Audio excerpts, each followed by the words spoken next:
L'explication et les mérites des 3 dernières sourates du Coran.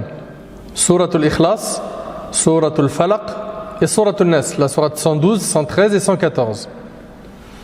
Abdullah ibn Khubayb radiallahu ta'ala anhu a dit: nous étions sortis lors d'une nuit pluvieuse et il faisait noir, alors que nous attendions le messager d'Allah sallallahu alayhi wa sallam pour qu'il mène la prière. Ensuite, lorsqu'il sortit, je vins à ses côtés et il me dit: dis. Je suis resté silencieux. Le prophète sallam dit à nouveau: dis. Je restais une fois de plus silencieux. Puis il me dit encore: dis. Et là le compagnon lui a dit: que dois-je dire? Il lui a dit: dis, il est Allah l'unique et les 2 sourates de protection. Donc Surat al-Ikhlas et Al-Falaq et An-Nas. 3 fois à la tombée de la nuit et le matin, ce sera suffisant contre tout. Allahu Akbar. Ça sera suffisant contre tout. Et le hadith il est rapporté par Abu Daoud et d'autres.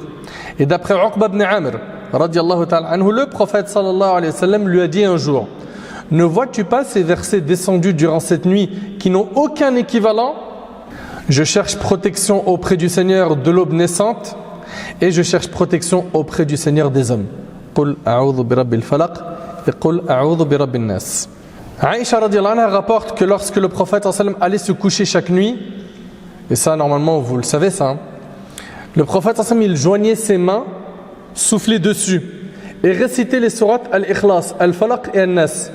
Souffler dessus, c'est pas faire, non, c'est faire, d'accord? Et il récitait Al-Ikhlas, Al-Falaq et An-Nas, puis passait ses mains sur tous les membres de son corps qu'il pouvait atteindre, en commençant par la tête, le visage et le corps. Il répétait cela 3 fois. Et le hadith il est rapporté par l'imam al-Bukhari. Il y a une question que posent souvent les gens, c'est: est-ce qu'on souffle d'abord en faisant et après on récite, ou on récite et après on crachote comme ça? Eh bien, Cheikh Al-Uthaymin rahimahullah, il dit: Al-amru fi hadha wasi'. C'est souple. Vous pouvez faire l'un, vous pouvez faire l'autre, il n'y a aucun problème. D'accord? Il n'y a aucun problème à le faire au début ou à la fin. Le prophète sallam, en récitant ces sourates-là et en soufflant sur ses mains et en essuyant son corps, il demande à Allah tabaraka ta'ala de le protéger de quoi? Des mots MAUX qui sont cités comme étant des dangers dans ces sourates. Surat al-Ikhlas, la raison et l'origine de sa révélation. Cette sourate a été révélée à la Mecque. Quant à la raison de la révélation de cette sourate, Ubay ibn Ka'b radiyallahu anhu nous relate que les idolâtres ont dit au prophète sallam: ô Muhammad, parle-nous de la lignée de ton Seigneur. Et selon Qatada et Ad-Dahhak, ils lui ont dit: décris-nous ton Seigneur. D'accord? Décris-nous ton Seigneur. Allah révéla alors: dit, c'est lui, Allah l'unique, Allah le suprême refuge, rapporté par l'imam Ahmad. Vous suivez? Les vertus de Surat al-Ikhlas. Dans un hadith, le prophète sallam, il a dit à un homme: informe-le qu'Allah le Très-Haut l'aime. Pourquoi? Parce qu'il récitait souvent Surat al-Ikhlas. Le hadith il est rapporté par Bukhari et Muslim. Dans un autre hadith rapporté par Tirmidhi, ton amour pour cette sourate te permettra d'entrer au paradis. Allahu Akbar. Dans un hadith rapporté par l'imam al-Bukhari, le prophète sallam a dit: l'un de vous serait-il capable de réciter un tiers du Coran en une nuit? Cette sourate équivaut à un tiers du Coran, Surat al-Ikhlas. Abdullah ibn Abbas radiyallahu anhuma, c'est un grand compagnon, un savant parmi les Sahaba radiyallahu ta'ala anhu. Il a dit: le Coran poursuit 3 objectifs essentiels. 1. Ordonner et interdire. D'accord? Al-awamir wa al-nawahi. Ceci représente le volet législatif. 2. Récits et histoires. Dans le Coran, il y a quoi? Des récits et des histoires. Cela inclut les histoires des prophètes et des communautés précédentes. 3. La science du tawhid, de l'unicité d'Allah Azza wa Jal, et la description des sujets relatifs à Allah et au jour du jugement dernier. Surat al-Ikhlas contient ces 3 objectifs essentiels. Rapidement, voyons l'exégèse de la sourate. Surat al-Ikhlas. Allah tabarak wa ta'ala, ba'da a'udhu billahi minash shaitanir rajim, bismillahir rahmanir rahim, il dit: Qul huwa Allahu ahad. Dit, c'est lui, Allah, l'unique. Ahad. Ahad signifie unique. Ce terme est plus emphatique que wahid, le seul. Ahad réfute toute forme de partenariat. Allah tabaraka wa ta'ala, il a besoin de personne pour gérer cet univers, pour gérer sa création. Et il est le seul Azza wa Jal à être le créateur. Il n'a pas de partenaire. Il n'a pas d'associé. Allahu Samad. Allah, le suprême refuge. As-Samad signifie l'éternel et suprême refuge. C'est-à-dire quoi exactement, suprême refuge? Toutes les créatures se tournent vers lui et comptent sur lui pour répondre à leurs besoins. Tout le monde a besoin de lui et lui, il a besoin de personne, Azza wa Jal.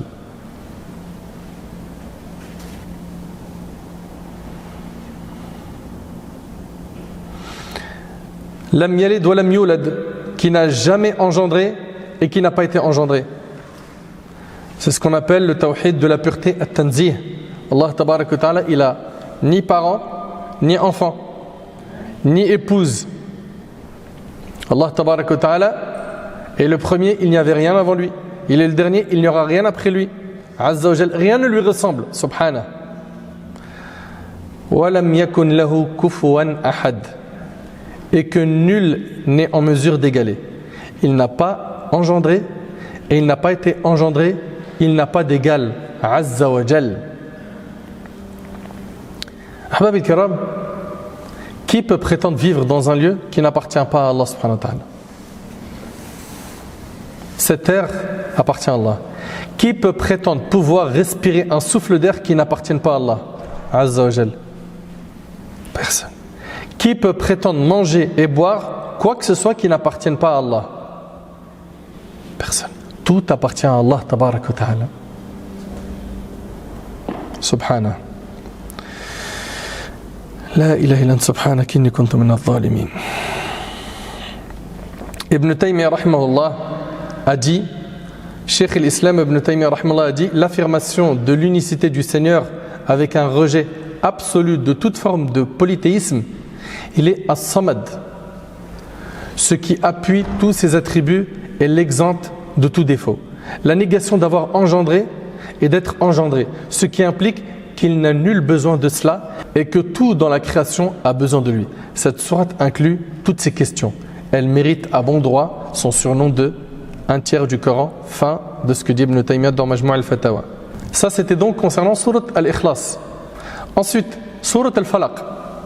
Voyons son mérite. Selon Uqba ibn Amr radiyallahu anhu, le prophète a dit: ne vois-tu pas qu'il y a des versets qui m'ont été révélés cette nuit dont on n'a jamais vu de pareil auparavant? Ces versets sont: dit, je cherche protection auprès du Seigneur de l'aube naissante, Qul a'udhu bi rabbil falaq, et dit, je cherche protection auprès du Seigneur des hommes, Qul a'udhu bi rabbin nas. Et c'est rapporté par l'imam Muslim. Et Uqba ibn Amr radiyallahu anhu a dit: je guidais une fois le messager d'Allah sallallahu alayhi wa sallam sur un chemin quand il dit: oh Uqba, ne montes-tu pas? Uqba dit qu'il eut peur que le prophète sallallahu alayhi wa sallam ne considère son comportement comme acte de désobéissance. Aussi le messager d'Allah sallallahu alayhi wa sallam descendit de la monture et Uqba monta avant de reprendre le chemin. Puis le prophète sallallahu alayhi wa sallam dit: oh Uqba, veux-tu que je t'enseigne 2 sourates qui sont les meilleures que les gens puissent réciter? Soyez attentifs s'il vous plaît. Veux-tu que je t'enseigne 2 sourates qui sont les meilleures que les gens puissent réciter? Uqba dit: certes oui, au messager d'Allah. Alors le prophète sallallahu alayhi wa sallam enseigna à Uqba de réciter Qul a'udhu bi rabbil falaq, dit je cherche protection auprès du Seigneur de l'aube naissante, et Qul a'udhu bi rabbin nas, dit je cherche protection auprès du Seigneur des hommes. Puis la prière fut annoncée et le messager d'Allah sallallahu alayhi wa sallam se mit devant les gens et récita ces 2 sourates dans la prière. Plus tard, il revint vers Uqba et lui a dit: qu'en penses-tu, ô Uqba? Récite ces 2 sourates avant de dormir et quand tu te lèves. Rapporté par Al-Imam al-Nasa'i et d'autres. Voyons ensemble l'explication de sourate al-Falaq. Allah tabaraka wa ta'ala, il nous dit: Qul a'udhu bi rabbil falaq, dit je cherche la protection du Seigneur de l'aube naissante. Al-Falaq est le matin ou le lever du jour.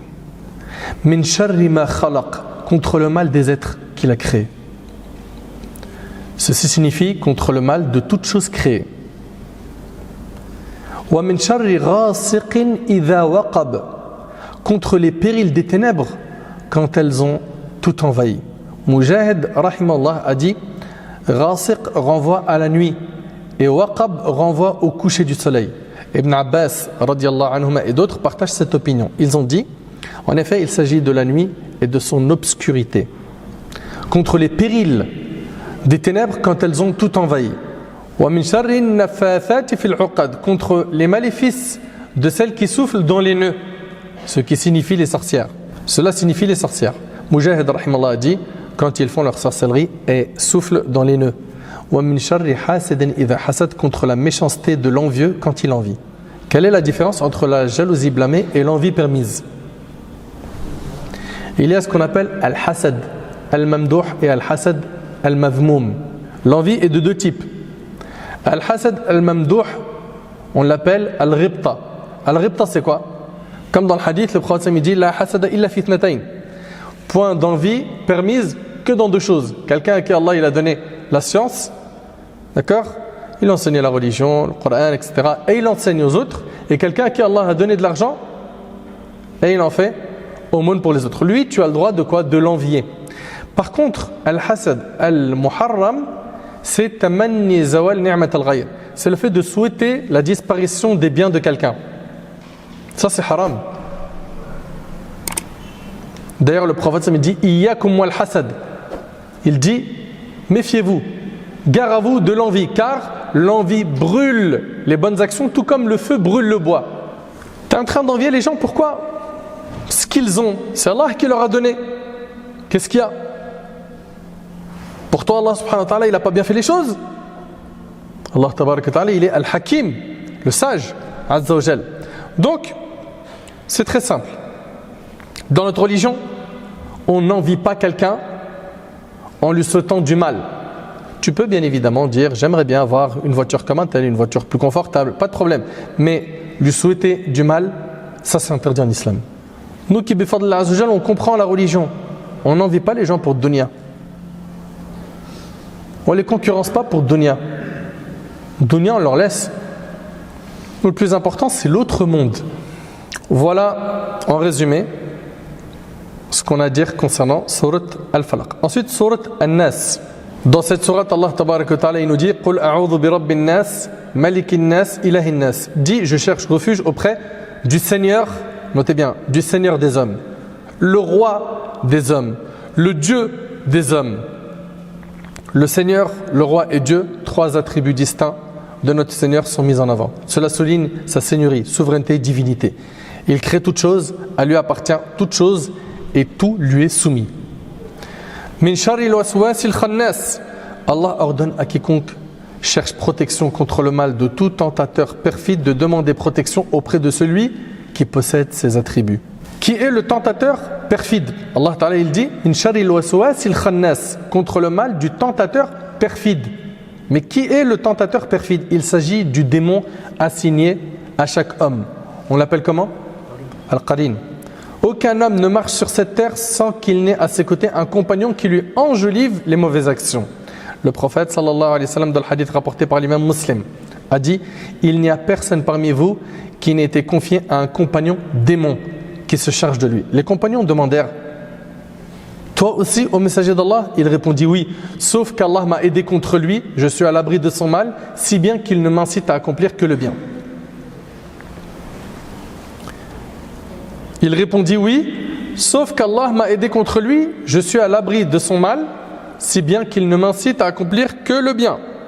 Ibn Abbas radiyallahu anhu a dit, il s'agit du démon qui s'est tapi sur le cœur du fils d'Adam. Donc, quand le fils de Adam devient insouciant, le démon murmure. Et quand le fils d'Adam glorifie Allah, le démon se retire et bat en retraite. Ibn Abbas radiyallahu anhu donne une autre explication, il s'agit de Satan. Il chuchote, puis quand on lui obéit, il se retire. Pour terminer, Anas radiyallahu ta'ala anhu rapporte l'histoire d'une des épouses du prophète sallam. Elle est partie lui rendre visite alors qu'il était en retraite pieuse, il faisait l'i'tikaf dans sa mosquée. Lorsque le prophète sallam sortit avec son épouse pour la raccompagner chez elle, sur le chemin, ils rencontrèrent deux compagnons issus des Ansar, les musulmans de Médine, c'est les Ansar. Lorsqu'ils virent le prophète sallam, ils empressèrent leur marche. c'est alors que le prophète sallallahu alayhi wa sallam leur a dit « Marchez doucement, il s'agit de Safiya, mon épouse. » Le prophète, il a eu peur de quoi ici? Qu'ils aient un mauvais soupçon envers lui. Et il leur a dit « Marchez doucement, c'est ma femme, Safiya. » Et ils répondirent « Subhanallah, gloire à Allah au messager d'Allah. » Il leur a dit « Satan circule et suggère tout comme le sang circule dans les veines. Et je crains qu'il ne vous soit mis dans le cœur quelque chose. » Et dans une autre version, il dit qu'il ne vous soit mis dans le cœur une mauvaise suggestion ou de mauvaises pensées. C'est rapporté par Bukhari et Muslim. Donc le prophète sallam, pour pas qu'il pense de lui du mal, il s'est justifié. Sallallahu alayhi wa sallam. Et les compagnons, ils lui ont dit « Tu penses qu'on va avoir des mauvais soupçons envers toi, Ya Rasulallah ?» Mais il a eu peur pour eux. Qu'ils aient quoi? Des mauvais soupçons. Alladhi yuwaswisu fi sudurin nas, qui suggère insidieusement le mal aux hommes. Cela concerne-t-il uniquement les hommes ou les djinns y compris? Deux opinions. Les djinns sont également inclus dans l'emploi du terme nas, les gens, dans la plupart des cas. Ibn Jarir al-Tabari a dit l'expression rijalun min al-jinn, des hommes appartenant aux djinns, est utilisée en référence aux djinns. Il n'est pas donc étonnant que le terme an-nas leur soit également appliqué. Deuxièmement, cela désigne celui qui chuchote dans les poitrines des hommes. Que celui qui murmure soit un démon parmi les hommes ou les djinns. Preuve à l'appui, Allah tabaraka wa ta'ala, il dit « C'est ainsi que nous avons suscité à chaque prophète des ennemis parmi les hommes et les djinns qui inspirent les uns aux autres de jolis discours par pure vanité. » Min al-jinnati wan nas, ce verset soutient la première opinion qui désigne les victimes des murmures du démon. Voilà, Ahbab al-Kiram, en résumé, ce qu'on avait à vous dire concernant Surat al-Ikhlas, Al-Falaq et An-Nas. Apprenez à les réciter quand? Pendant les invocations du matin, 3 fois. Pendant les invocations du soir, 3 fois. Avant de dormir, le prophète sallallahu alayhi wa sallam, il les récitait, n'est-ce pas? Et il crachotait, puis après il essuyait son corps. D'accord? Combien de fois? 3 fois. Après le Fajr, il est recommandé de les dire 3 fois. Après le Maghrib, 3 fois. Et après chaque prière, 1 fois chacune. 1 fois chaque sourate. On apprend, Inch'Allah, à s'attacher à ces sourates et à les réciter afin d'obtenir la protection d'Allah Tabaraka wa Ta'ala.